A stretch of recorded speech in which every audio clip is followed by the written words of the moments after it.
नमस्कार। मैं अभिषेक गुप्ता आपके अपने ऑनलाइन यूट्यूब चैनल पर आप सभी का हार्दिक स्वागत करता हूं। कैसे हैं आप सब? और इसी उम्मीद के साथ कि आप अच्छे से अपनी पढ़ाई कर रहे होंगे और अपनी तैयारी भी अब अच्छे से जुट गए होंगे अपनी तैयारी करने में। आइए जल्दी से लाइव आ जाइए सारे लोग। चलिए देखिए, कल का जो टॉपिक मैंने पढ़ाया था आपको एंजाइम तक पढ़ा दिया था। कल का जो टॉपिक मैंने आपको पढ़ा था वो मैंने आपको एंजाइम तक पढ़ा दिया था। यानी एंजाइम क्या होता है क्या नहीं होता, ये सारी चीज़ें मैंने आपको बताई थी और एंजाइम की क्रियाविधि भी मैंने आपको बता दिया था। एंजाइम की कल मैंने आपको क्रियाविधि भी बताया था। लेकिन देखिए कुछ बच्चों का डाउट है, जैसे रोहन का, इनका डाउट था कि एंजाइम की क्रियाविधि क्या होता है और एंजाइम की क्रियाविधि नहीं समझ में आई थी। और किशन मौर्य का डाउट था कि माधवी यौगिक का सिद्धांत का एग्जाम्पल नहीं समझ में आया है। अमन तिवारी का डाउट था इन्वर्टेस एंजाइम क्या होता है ना। तो चलिए ये सारे जो डाउट्स आपके हैं अभी मैं क्लियर कर दूंगा, लेकिन पहले इसके आगे का मैं आपको टॉपिक समझा दूँ जिससे ये चैप्टर आपका खत्म हो जाए। और जैसे ये चैप्टर अभी आपका लास्ट खत्म होगा तो जितने लोगों का डाउट्स है सारा डाउट्स मैं आपका क्लियर कर दूंगा, ठीक ना। चलिए आइए, जो पहले आज का जो मेरा टॉपिक है बच्चों वो है आपका को एंजाइम। को एंजाइम देखिए कल अमन तिवारी जी कह रहे थे सर रेड पेन का यूज कीजिए, तो देखिए रेड ही है, ठीक ना। को एंजाइम आपके सारे कमेंट्स हम पढ़ते हैं, ये मत सोचिएगा कमेंट्स नहीं लेते, सारे कमेंट्स आपके लाइव लेते हैं। तो थोड़ा सा जो है अच्छे से पढ़िए। चलिए को एंजाइम क्या होता है, देखिए जो एंजाइम होता है बच्चों, एंजाइम, ये जो एंजाइम होता है वो प्रोटीन होता है। एंजाइम क्या होता है बताइए? एंजाइम प्रोटीन होता है, ठीक ना। लेकिन इसी एंजाइम जो प्रोटीन होता है उसमें एक भाग और होता है जिसे हम कहते हैं अप्रोटीन भाग। जिसे हम क्या कहते हैं बताइए? जिसे हम कहते हैं अप्रोटीन भाग। और इसी अप्रोटीन भाग को ही कहा जाता है क्या? को एंजाइम। बातें समझ में आ रही नहीं आ रही है? देखिए जो एंजाइम होता है बच्चों वो प्रोटीन का एक भाग होता है, ठीक। एंजाइम जो होता है वो प्रोटीन का एक भाग होता है। लेकिन इसी प्रोटीन के एक भाग में एक भाग और होता है जिसे अप्रोटीन भाग कहते हैं, यानी जिसमें प्रोटीन नहीं पाया जाता है। और इसी जो अप्रोटीन वाला जो भाग होता है इसी को कहा जाता है क्या? इसी को कहते हैं हम को एंजाइम। बताएं, क्लियर हुआ? सीसी हुआ कि नहीं? टॉपिक सीसी हुआ। देखिए कल साक्षी यादव, कोमल, इन लोगों ने सीसी लिखकर भेजा था तो हमें फिर से याद आ गया सीसी मतलब क्रिस्टल क्लियर, ठीक ना। तो क्रिस्टल क्लियर हो गया ना आप लोगों को। चलिए आप लोगों को बात हमारी याद है, सीसी मतलब क्रिस्टल क्लियर। आप सीसी मतलब समझिएगा सीसी बोतल वाला सीसी, तो सीसी मतलब क्रिस्टल क्लियर। बताइए लिख कर भेजिए, सीसी हो गया ना, क्लियर हो गया कि जो एंजाइम होते हैं बच्चों वो क्या होते हैं? वो प्रोटीन का एक भाग होता है, लेकिन उसमें एक भाग और होता है अप्रोटीन वाला, और इसी अप्रोटीन भाग को ही क्या कहा जाता है बताइए? इसी अप्रोटीन भाग को हम कहते हैं क्या? को एंजाइम। क्लियर हुआ? चलिए अगला बच्चों जो हमारा टॉपिक है आज का वो है सक्रिय केंद्र। सक्रिय केंद्र, सक्रिय केंद्र अगला जो टॉपिक है आपका वो है सक्रिय केंद्र। देखिए इसी सक्रिय ऊर्जा, सक्रियण ऊर्जा, सक्रियण अणु मैंने आपको पढ़ाया था रासायनिक बलगतिकी में, याद कीजिए आप। अगर रासायनिक बलगतिकी आपने पढ़ा होगा उसमें देखा होगा मैंने आपको बताया था सक्रियण ऊर्जा किसे कहते हैं, सक्रियण अणु किसे कहते हैं। तो सेम कुछ यहाँ भी टॉपिक है उसको देखिएगा, सक्रिय केंद्र सेम परिभाषा कुछ ऐसे यहाँ भी रहेगी। क्या होता है देखिए,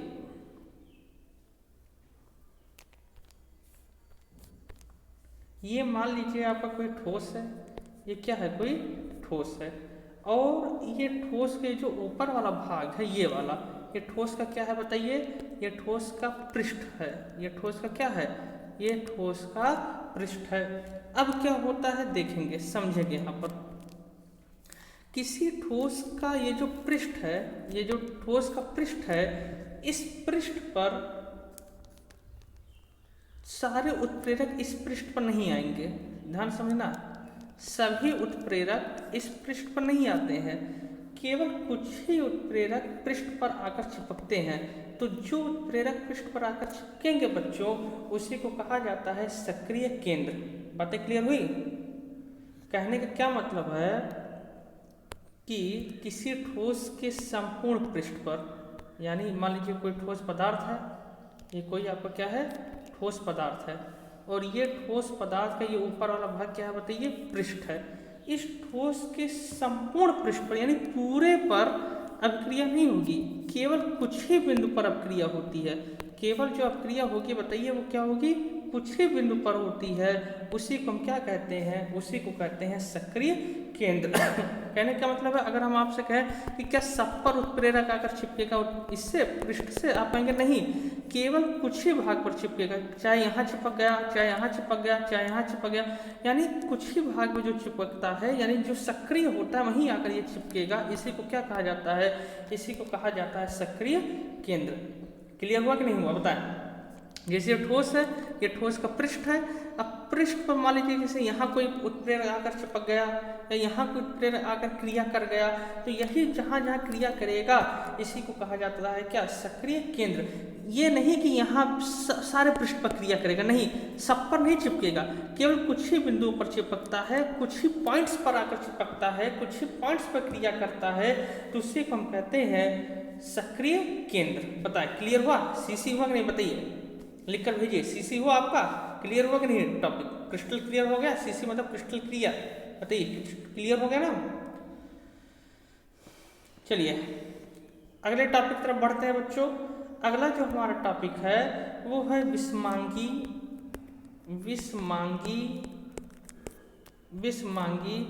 उत्प्रेरण, विषमांगी उत्प्रेरण का अधिशोषण सिद्धांत, विषमांगी उत्प्रेरण का अधिशोषण सिद्धांत, विषमांगी उत्प्रेरण का अधिशोषण सिद्धांत। देखिए इन सबका नोट्स ग्रुप में भेजा गया है, ठीक है, लेकिन मान लीजिए जो ग्रुप में नहीं जुड़ पाए थे, अब जो अब से जुड़े हैं, नए जुड़े हैं, वो क्या करेंगे, हमारे पर्सनल नंबर पर 86 87 88 91 77 इस नंबर पर मैसेज लिखकर भेजेंगे, सर उत्प्रेरक चैप्टर का नोट्स दे दीजिए। वीडियो आपको मिला ही है तो हम इसका पूरा नोट्स भी आपको दे देंगे, तो आप वीडियो को देख लीजिएगा, नोट्स को लिख लीजिएगा, जिससे आपका पूरा टॉपिक क्या हो जाए, क्लियर हो जाए, ठीक ना।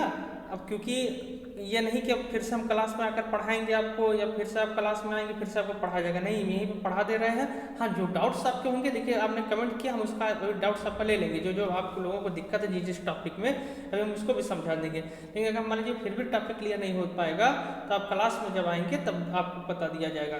यानी आपकी पूरी तैयारी के लिए हम लोग तत्पर हैं, आप परेशान बिल्कुल मत होइएगा कि कैसे तैयारी नहीं हो पाएगी। आप सबसे बेटर करेंगे, सबसे बेस्ट करेंगे, हर साल की तरह जिस तरीके से हमारे बच्चे हर साल परफॉर्मेंस करते हैं, आप लोग भी इस बार करेंगे, ठीक है ना। बिल्कुल टेंशन मत लीजिएगा कैसे क्या हो रहा है क्या नहीं हो रहा है। चलें देखें क्या होता है, जो विषमांगी उत्प्रेरण का अधिशोषण सिद्धांत देखिए क्या होता है। जैसे ये मान लीजिए कोई ठोस है, ये क्या है, कोई ठोस है, ये कोई ठोस है, और ये ठोस का ये ठोस का क्या है बताइए, पृष्ठ है, ठोस का क्या है, ये पृष्ठ है। तो क्या होगा, देखिए क्या होगा, सबसे पहले जो उत्प्रेरक होगा वो किसी ठोस की सतह से क्रिया करता है, किसी ठोस की सतह से क्या करेगा, क्रिया करेगा। यानी सबसे पहले कोई उत्प्रेरक किसी ठोस की सतह से क्या करेगा, क्रिया करता है। पहला टॉपिक क्लियर हुआ ना, कोई उत्प्रेरक ठोस की सतह से क्या करता है, क्रिया करता है, ये पहला टॉपिक। दूसरा ये है बच्चों, जैसे कोई उत्प्रेरक ठोस की सतह से क्रिया करेगा, वो क्या करता है, वो तुरंत क्रिया करके अणुओं का अधिशोषण करेगा, अणुओं का क्या करेगा, अधिशोषण करेगा। अधिशोषण, और अधिशोषण मतलब मैंने कल आपको बताया है क्या, यहीं पर आकर कोई क्या हो जाएंगे, अणु आकर क्या हो जाते हैं, चिपक जाएंगे। पहली चीज, कोई उत्प्रेरक किसी ठोस से क्या करता है, किसी ठोस से कोई उत्प्रेरक किसी ठोस की सतह से क्या करेगा, क्रिया करेगा। क्रिया करने के तुरंत बाद वो क्या करेगा, अणुओं का शोषण करेगा, यानी जो अणु होंगे वो क्या होंगे, वो तुरंत आकर इस पृष्ठ से क्या हो जाते हैं, चिपक जाएंगे, अधिशोषित हो जाएंगे। बातें समझ में आ गई, दो चीजें, पहला क्रिया करेगा और दूसरा जो अणु होगा वो किसी ठोस के पृष्ठ पर आकर क्या हो जाते हैं, चिपक जाते हैं, ठीक ना। अब देखिए अगला बच्चों क्या है, अगला ये है कि अधिशोषण के तुरंत बाद, जैसे अधिशोषण हुआ, अधिशोषण के तुरंत बाद संकुल का निर्माण हो जाता है।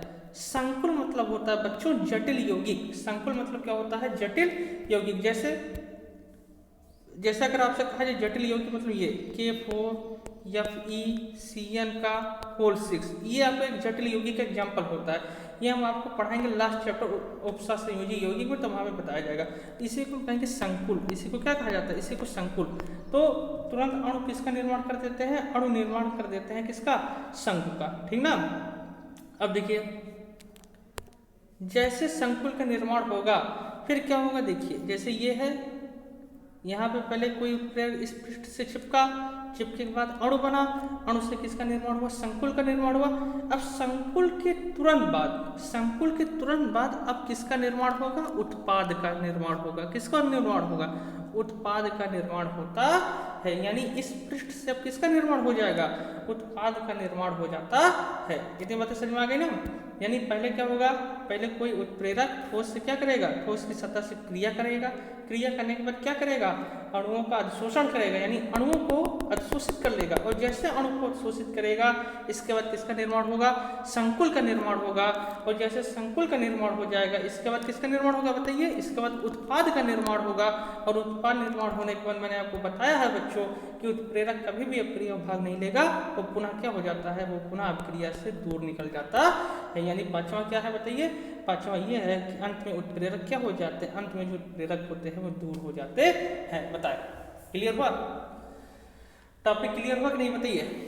क्लियर हो गया ना? सीसी है कहने का क्या मतलब, एक बार फिर से देख लीजिए, क्योंकि ये थोड़ा सा अभी आपका माइंड इस पर कैप्चर नहीं कर पाएगा। फिर से देख लीजिए। पहला टॉपिक ये है कि कोई उत्प्रेरक होगा, पहले वो फिगर से समझा दे रहे हैं। कोई उत्प्रेरक ठोस की सतह से पहले क्या करता है? कोई उत्प्रेरक ठोस की सतह से क्या करेगा? क्रिया करेगा। क्रिया करने के तुरंत बाद वो क्या करेगा बताइए? क्रिया करने के तुरंत बाद वो अणुओं का निर्माण करेगा, अणुओं का अधिशोषण करेगा। अणु का क्या करेगा? अधिशोषण करेगा। उत्प्रेरक ठोस की सतह से क्रिया करेगा, क्रिया करने के बाद अणुओं का क्या करेगा? अधिशोषण करेगा। वो अणुओं का अधिशोषण करने के बाद वो क्या करेगा बताइए? वो किसका निर्माण करेगा? संकुल का निर्माण करेगा। और संकुल का निर्माण जैसे होगा इसके बाद किसका निर्माण होगा? इसके बाद उत्पाद का निर्माण होगा।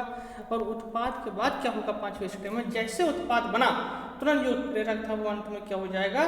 दूर हो जाता है। बता क्लियर हुआ? बताइए कमेंट करके। सीसी हो गया ना?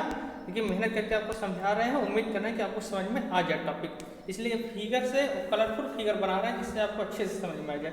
बता क्लियर हो गया ना? तो बच्चों आज आपका ये जो उत्प्रेरक टॉपिक था, उत्प्रेरक चैप्टर था, वो पूरी तरीके से समाप्त हो गया है। उत्प्रेरक में इससे बाहर कोई भी क्वेश्चन आपके नहीं आएंगे। जैसे इस बार आपका देखिए पूछा गया था, शायद मैंने आपको यूपी बोर्ड में जो इस बार पूछा गया था मैंने आपको भेजा भी था, शायद समांगी विषमांगी या कुछ ऐसे क्वेश्चन भेजा गया था। खैर अब सुनिए, कल संडे है। अब क्या होगा? कल आप लोगों का उत्प्रेरक का लाइव टेस्ट होगा। ध्यान देंगे, कल आपका उत्प्रेरक का लाइव टेस्ट होगा। करीब 25 से 30 क्वेश्चन रहेंगे और आपको वही 30 क्वेश्चन सॉल्व करके बताना है, कमेंट में करके तुरंत भेजना होगा। ऑब्जेक्टिव क्वेश्चन रहेंगे, आपको तुरंत जो राइट आंसर रहेगा उसको कमेंट में करके भेजना होगा। तो कल सभी लोग लाइव आइएगा, ठीक ना। चलिए एक डाउट ले लेते हैं जो आप लोगों का डाउट था। जैसे ये था पहले किशन मौर्य जी का डाउट, माधवी यौगिक का सर क्या, हाँ माधवी यौगिक का एग्जाम्पल। चलिए देखिए माधवी यौगिक एग्जाम्पल क्या होता है, देख लीजिए क्या होता है भाई। माधवी यौगिक एग्जाम्पल ही देख लीजिए जल्दी से। O2 + 2NO, तो ये बनाया आपका क्या 2NO2। O2 क्या था बताइए आपका? अभिकारक। O2 आपका क्या है? अभिकारक। NO आपका क्या बताइए? उत्प्रेरक। NO क्या है बताइए? उत्प्रेरक। और जो NO2 है बच्चों वो क्या है बताइए? आपका माध्यमिक यौगिक, ठीक ना। यानी क्या होता है? कोई अभिकारक किसी उत्प्रेरक से क्रिया करेगा और किसका निर्माण कर देगा? माध्यमिक यौगिक का निर्माण कर देता है। इतनी बातें समझ में आई। फिर मैंने बताया था कि ये जो माध्यमिक यौगिक होता है वो किसी दूसरे अभिकारक से क्रिया करेगा और क्या बना देगा? उत्पाद बना देगा और उत्प्रेरक क्या हो जाएगा? निकल जाएगा। यानी हमें अंत में देखना है कि हमारा NO निकल जाना चाहिए, बस अंत में हमें यही देखना है कि हमारा NO निकलना चाहिए। पहला स्टेप क्या था? अभिकारक था, तो किससे रिएक्शन किया? उत्प्रेरक से रिएक्शन किया, क्या बनाया? माध्यमिक यौगिक बना दिया, नहीं बना दिया। अब देखिए दूसरे स्टेप में क्या होगा? दूसरे स्टेप में जो ये माध्यमिक यौगिक 2NO2 बना था, यानी NO2 देखिए दो आगे बैलेंस के लिए लगा है, उसको यहाँ लगाइएगा। ये NO2 माध्यमिक यौगिक है और क्या है आपका SO2 यानी दूसरा अभिकारक। ये रिएक्शन करेगा। अब रिएक्शन करने के बाद क्या बनाएगा? SO3, माने मेन उत्पाद यही बन गया SO3, सल्फर ट्राइऑक्साइड। और देखिए उत्प्रेरक क्या था आपका, वहाँ पे उत्प्रेरक NO लगा था ना, तो यहाँ पे देखिए आपका NO उत्प्रेरक निकल गया कि नहीं निकल गया, बताएं। यहाँ पे आपका NO उत्प्रेरक बाहर निकल गया कि नहीं निकल गया, और ये क्या है आपका उत्पाद, ये क्या है आपका उत्पाद, और ये NO उत्प्रेरक आपका क्या हो गया, बाहर निकल गया। कहने का मतलब है देखिए यहाँ पे ऑक्सीजन 4 था, यहाँ पे कितना 3 1 4, सल्फर 1 या नाइट्रोजन बैलेंस है सब। तो यहाँ पे देखिए आपका NO जो उत्प्रेरक है वो बाहर निकल गया कि नहीं निकल गया बाहर। यही था आपका क्या माध्यमिक यौगिक का सिद्धांत। माध्यमिक यौगिक सिद्धांत क्या कहता है कि कोई अभिकारक यानी पहला अभिकारक किसी उत्प्रेरक से अपक्रिया कर देता है और अपक्रिया करके क्या बनाएगा, माध्यमिक यौगिक बनाता है। पुनः माध्यमिक यौगिक किसी दूसरे अभिकारक से क्रिया करता है और दूसरे अभिकारक से क्रिया करके क्या बना देता है, उत्पाद बना देता है, और आपका क्या निकल जाता है, आपका उत्प्रेरक पुनः बाहर निकल जाता है। बताए क्लियर हो गया ना किशन मौर्य जी, बताइए क्रिस्टल क्लियर हो गया, सीसी हो गया ना। अब तो बातें समझ में आ गई, इसलिए मैंने कोशिश किया है आपको समझाने के लिए। बातें आपको उम्मीद करता हूँ क्लियर आ गई होंगी। अच्छा, तो रूहानिका जी का एक डाउट था हाँ रूहानिका जी का डाउट था एंजाइम उत्प्रेरण की क्रियाविधि, एंजाइम उत्प्रेरण की क्रियाविधि। देखिए क्या होता है, तो जो एंजाइम उत्पन्न क्रियाविधि होता है, देखो एंजाइम का पहला अक्षर ई होता है। देखिए इसकी क्रियाविधि सेम माध्यमिक यौगिक की तरह है, जो माध्यमिक यौगिक का सिद्धांत हमने पढ़ा सेम वही कंडीशन यहाँ भी रहेगा। कोई ई है, इसको मैं चेंज करके लिख दे रहा हूँ, और कोई यस है, यानी कोई एंजाइम ई है और कोई यस, यस मतलब कोई अभिकारक, ये यस मतलब अभिकारक है कोई, ठीक ना, कोई उत्प्रेरक कोई अभिकारक। अभी जैसा हमने देखा कोई उत्प्रेरक कोई अभिकारक, सेम चीज, कोई अभिकारक कोई उत्प्रेरक आपस में क्रिया करेगा और क्रिया करके क्या बनाएगा बच्चों, क्रिया करके बना देगा आपका ईएस। जैसा अभी हमने देखा था NO2 यानी माध्यमिक यौगिक देखा था, वैसे यहाँ पे क्या बन गया, कोई ईएस बन गया। ईएस मतलब क्या है, माध्यमिक यौगिक, या इसी को संकरित संकर भी कह दो या इसी को माध्यमिक यौगिक कह दो, बात एक ही है, ठीक ना। तो कोई एंजाइम ई कोई अभिकारक यस आपस में क्रिया किया और क्रिया करके क्या बना दिया, क्रिया करके बनाया आपका क्या यस। अब क्या होगा, जैसे वहाँ पे मैंने बताया था कोई एंजाइम उत्प्रेरक यानी कोई माध्यमिक यौगिक पुनः किसी से क्रिया करेगा तो क्या होगा, फिर ये जो ईएस होता है बच्चों ईएस, अब अगर बीच में कोई मान लीजिए दूसरा विकारक है और मान लीजिए नहीं है कोई दूसरा प्रकार, कोई बात नहीं, ये पुनः एंजाइम उत्प्रेरक जो ईएस है वो पुनः रिएक्शन करेगा और खुद एक्टिवेट हो जाएगा, खुद संकृत होकर एंजाइम ई बना देता है, और जो यस है वो क्या हो जाता है, अभिकारक यानी प्रोडक्ट बन जाता है। या यस को यस ना कहकर हम इसको कह सकते हैं पी, पी माने प्रोडक्ट, ठीक ना।